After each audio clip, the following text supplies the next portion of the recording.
Hello and welcome to another edition of North Dakota Hockey Central, your television home for all things UND hockey. I'm Alex Heinert. Coming up, we'll recap a record-breaking home sweep to start the second half with head coach Brad Berry and get back in the penalty box with junior defenseman Gabe Bast. First, though, it's time for an all-new episode of UND Hockey's web series Through These Doors. This week, the goaltenders take center stage as the crew goes behind the mask to learn more about Adam Scheel, Peter Thome, and Harrison Feeney.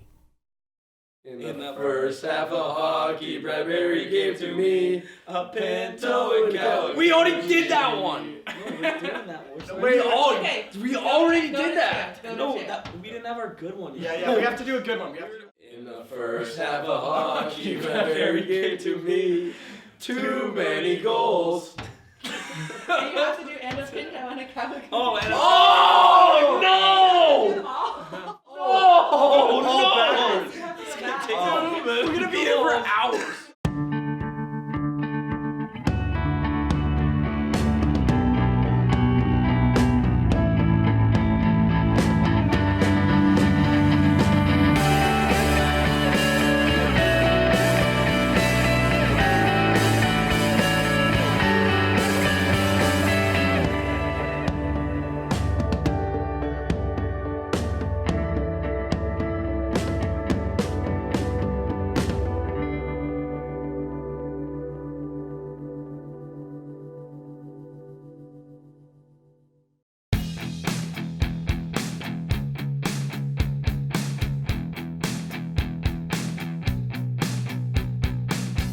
In close games, a good goalie group often serves as the difference between a win and a loss. Certainly all three of them we've seen progression with their game, with their technique, but the most exciting thing for me is to see how they function as a group.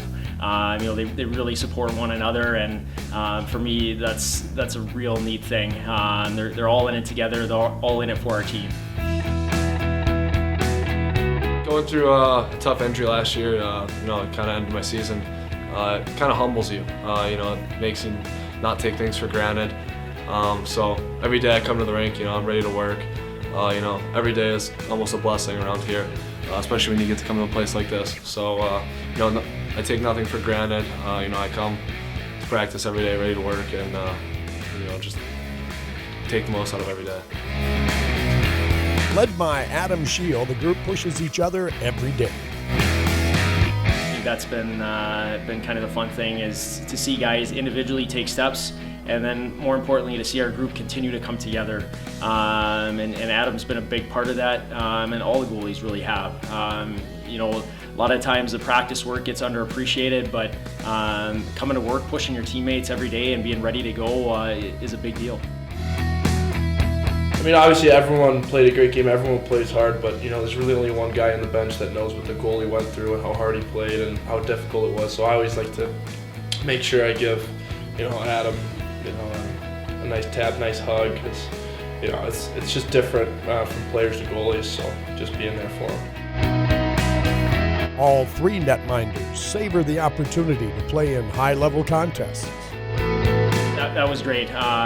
Peter came in and did a great job, and that's not an easy thing to do when you haven't had a lot of minutes in a long time. So, we've talked about some changes and adding some things to his game, and he's done a fantastic job doing that, and nice to see him get rewarded with a good game. And same thing for Feeney. He's worked so hard for our team, and to come in and play a third period in a tight game, again, not an easy thing to do, and I thought he managed it really well.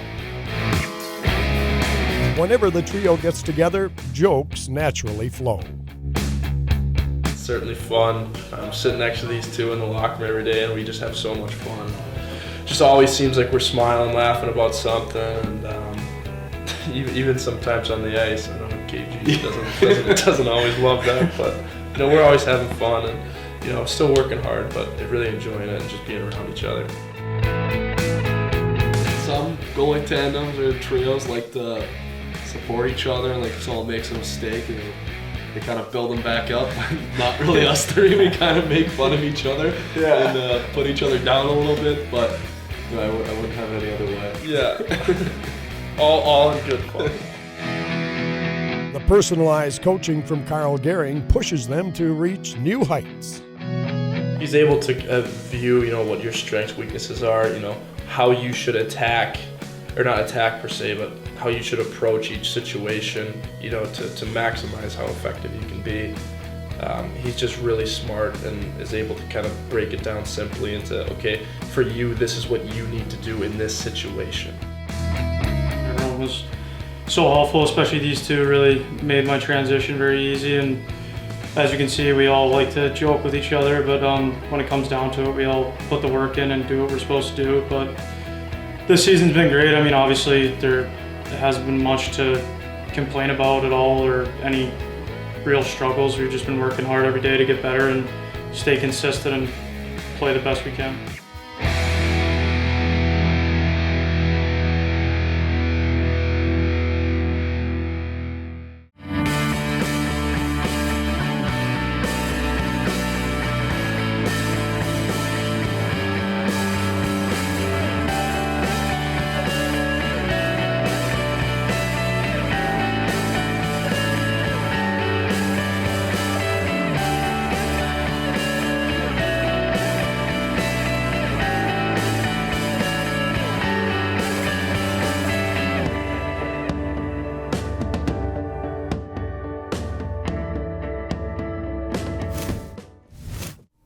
Love me some goalie content. Good stuff as always from Cassie Niles, Tyler Hasted, and the entire Through These Doors team.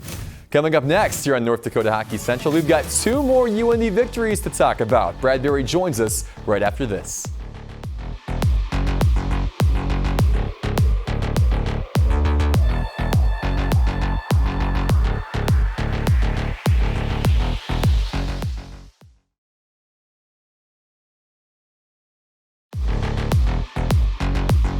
Welcome back to North Dakota Hockey Central, where we are proud to be joined by UND head coach Brad Berry from inside Ralph Engelstad Arena. Brad, Happy New Year to you. Yeah, Happy New Year to you, Alex. Your team rang in 2020 with another pair of victories to open the second half of the season after a long layoff. Before we get to the Alabama-Huntsville series, how important was the 3-week holiday break for you and the team? Yeah, it was very important. We feel, it gave us a chance to get recuperated, rested up, get our energy back up. But also guys were nicked up a little bit, and we get to heal our injuries a little bit. And Gabe Bast was not in our group for the first half of the season, and all with an injury, and we ended up getting him back and getting him in the US 18 game, and so we have our full roster back. A couple guys went on to World Juniors, but they'll be back ready for the weekend against Omaha here. Between the difficult travel week, the 28-day gap between competitive games, and the loss of 2 key players to the World Juniors, there were reasons to be cautious about this past weekend series against Alabama-Huntsville, but you have to be pleased with how your team overcame those factors to complete the home sweep. Yeah, for sure. Alex, you just mentioned a lot of different things over that 3-week break, and a couple guys World Juniors. We also had 3 key players out of our lineup in US 18s with the flu. Colton Pullman, Jordan Kawaguchi, and Harrison Blaisdell that came down a little bit of the flu. They got back into our lineup, and it always takes a little bit of time, especially being off an extended period, to get going. But they did a good job coming in and getting some heavy minutes there. And now we look forward to a week of practice here where everybody can be on the same page and get going again. Obviously, no one's going to complain about a pair of 5-2 wins, but there were feelings of dissatisfaction from you and the team with the overall performance, especially on Friday. What prevented you from hitting your stride in this series? Well, I think one of the things is we've had a pretty good first half of the season with the record that we have, and it's because we've really pushed the bar on a lot of different things, our work ethic, our execution, and I felt that over 120 minutes we did have the work ethic there, and our execution wasn't there. We weren't as sharp, especially on Friday. We were a lot better on Saturday, but it needs to be a little bit better. And I think it goes into a lot of different things. And there's no excuses within our group, but we know that the bar is high, and we have to make sure that we keep it high every day in practice. And don't get me wrong, we needed those 2 wins, and the guys checked the boxes on getting those 2 wins. Now we have to move forward knowing that we're back into the NCHC, and it gets a lot tougher. Yeah, certainly. Well, one of the big positives from the weekend was the continued excellent play of your top line. Kawaguchi, Adams, and Mismash combined for 6 goals and 12 points in this series. Even though depth is a huge reason for your success this year, what does it do for this team to have a dominant top line like that? Well, I think it pushes the other team back a little bit. They have to be aware when they're on the ice, and I think part of being a a threatening line or a line like that is you have to do it. You have to back it up each and every game. It's not good enough just to do it one game and then wait a game and then come back. They've been doing it consistently for the last few games here, and that's what we need to have. Along with other lines chipping in. Weston Machad scores a big goal to start us off on Saturday night, and then other lines are chipping in each and every night. So it's great to have that top line that's playing consistent, but we also need everybody else stepping up too. Jordan Kawaguchi scored a pretty special goal on Saturday night. Should we even be surprised anymore when he does things like this? I don't know about being surprised. It's he's a very special player in the fact that he's got a high-end skill set, elite skill set, and that was one play where a guy was on his back and didn't have a lot of time and space, and he was moving away from the net, and he made a high-end play, which was a reactionary play. We've seen him do that in practice a number of times, but to do it in a game, it's pretty special. And again, I think as well as Grant Mishmash and Colin Adams, having skill players like that to execute it, it's nice to see, nice to watch. 13th home victory in a row, a new Ralph Engelstad Arena record. This team has loftier goals, of course, but what does that record say regarding how good and how consistent your team has been? Well, the record is one thing, and again, that's a great accolade, a great team award to have, and we really focus on each game and as far as what we need to get to try to win that game, and it's a bonus when you can string some games together here at the Ralph. The biggest thing for us is making sure that this is a tough place for the other team to play in, and I know teams get motivated and gunned up to play in a facility like this, but we want to make sure that we control our destiny here and make it a tough place for the other team to play, and winning is a byproduct of that. You'll look to continue that home win streak as you return to NCHC play at home against Omaha.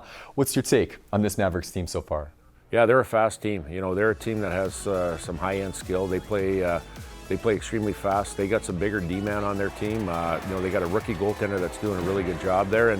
And the other part is their power play. For the last 2 or 3 years, they've had an outstanding power play that we're going to have to make sure that we're aware of and be very disciplined. I've got a feeling there's going to be a nice reception for Jacob Bernard-Docker during this weekend series after he helped lead Canada to a gold medal at the World Juniors on Sunday. You won that tournament a few years ago as a player. How special is winning gold at the WJC, and how proud are you of JBD's accomplishment? Well, it's something. It's a great accomplishment, to win a team award as a World Junior champion, being a champion of the world, and JBD did that, and it doesn't really hit you right away, even though that you get caught up in the excitement of it. It really hits you when 5, 10, 20 years down the line when you look at that accomplishment or what you did as a part of Team Canada. And I know JBD is excited right now, but he'll even be more excited years down the road. I bet so. Out of curiosity, by the way, do you still have that 1985 World Juniors gold medal lying around somewhere? Yeah, it's tucked away, probably tough to find. I got a ring and a gold medal there, and they ended up bringing us all back. I think it was a 15-year reunion. They brought us back into have a little celebration there during the World Junior Tournament, and hopefully they'll bring us back in another 15 years. Oh, it needs to happen, certainly. Hey, as always, thanks for the time, Brad. Best of luck this weekend against UNO. Thanks a lot, Alex. Well, we will go from one Alberta native to another as after the break, Gabe Bast makes a visit to the REA penalty box. That's coming up next.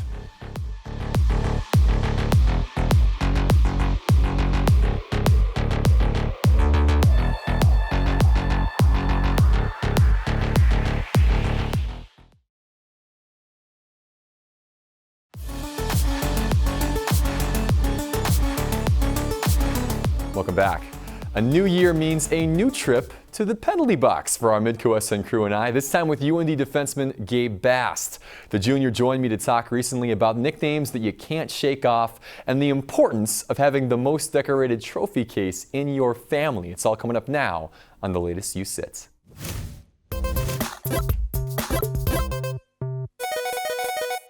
Gabe Bast, junior defenseman, welcome to the penalty box. Thanks for having me. Yeah, thanks for being here.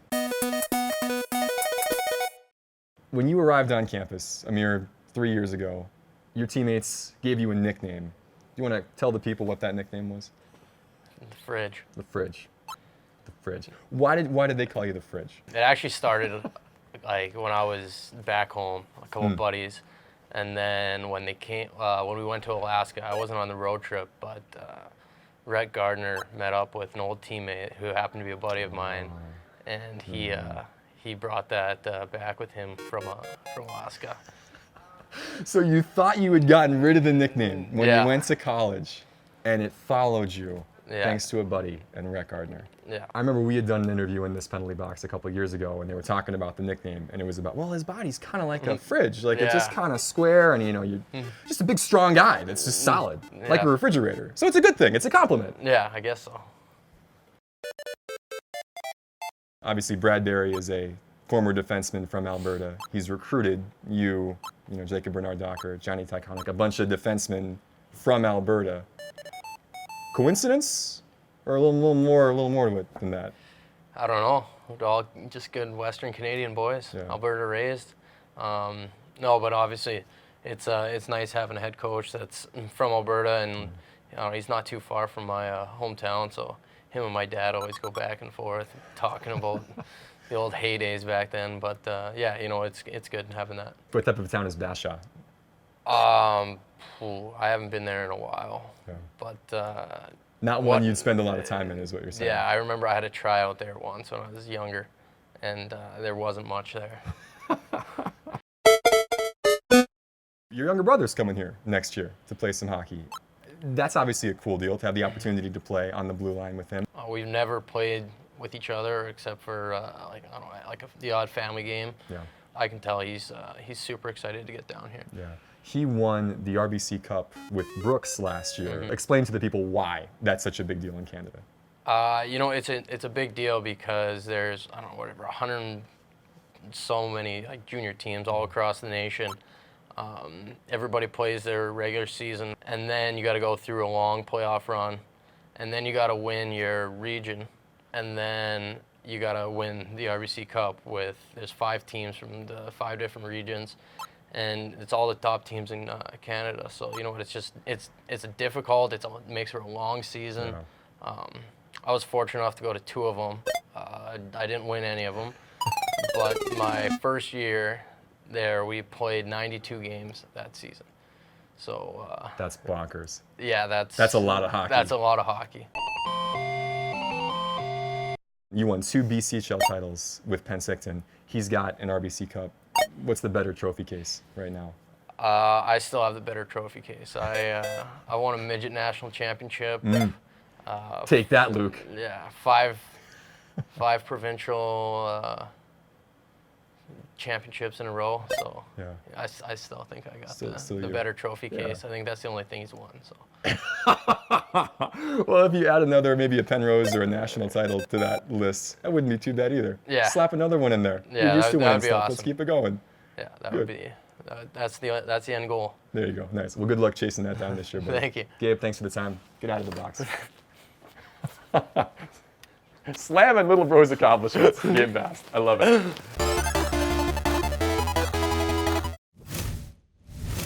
Bast knows best. Gabe has been sidelined since mid-October with an upper body injury, but made his return to the lineup over the holidays.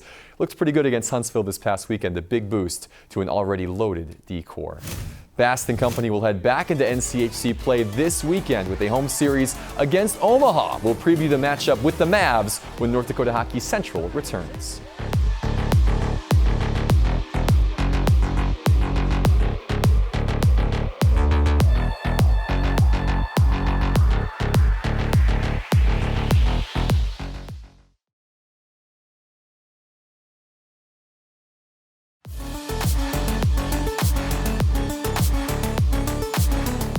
Time now to take a look at the national college hockey scene, starting with this week's USCHO.com poll, where for a 3rd straight week, UND finds themselves looking down at everybody else. The nation's #1 is one of 3 NCHC squads in the top 10, and they've got the usual suspects right behind them again this week. Cornell and Minnesota State each received a pair of first-place votes, though both of those teams have suffered at least 1 loss over their last 4 games.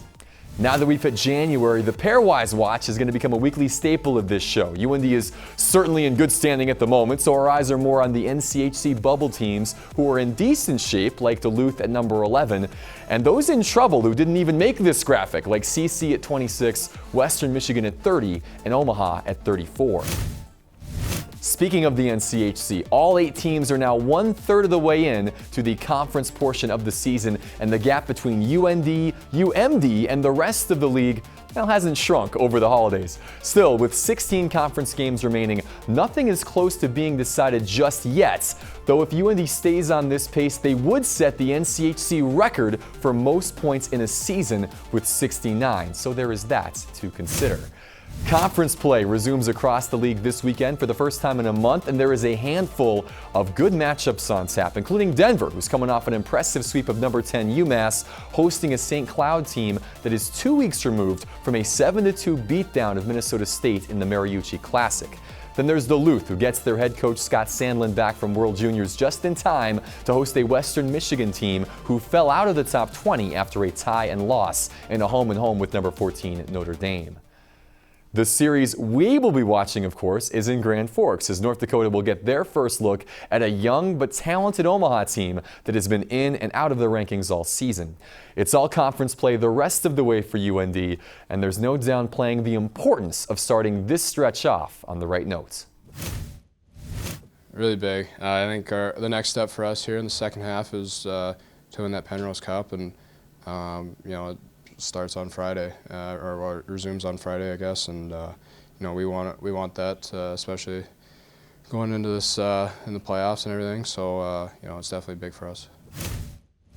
UND, UNO, it's always good value when these two get together, and we'll have both games live right here on MidcoSN. Puck drop for Game 1 Friday is at 7:30 p.m. with Saturday's contest underway at 7. We hope you join us for what should be another entertaining series this weekend at the REA. Until then, I'm Alex Heinert. On behalf of our MidcoSN crew, thanks for watching this edition of North Dakota Hockey Central. I'll see you at the Ralph.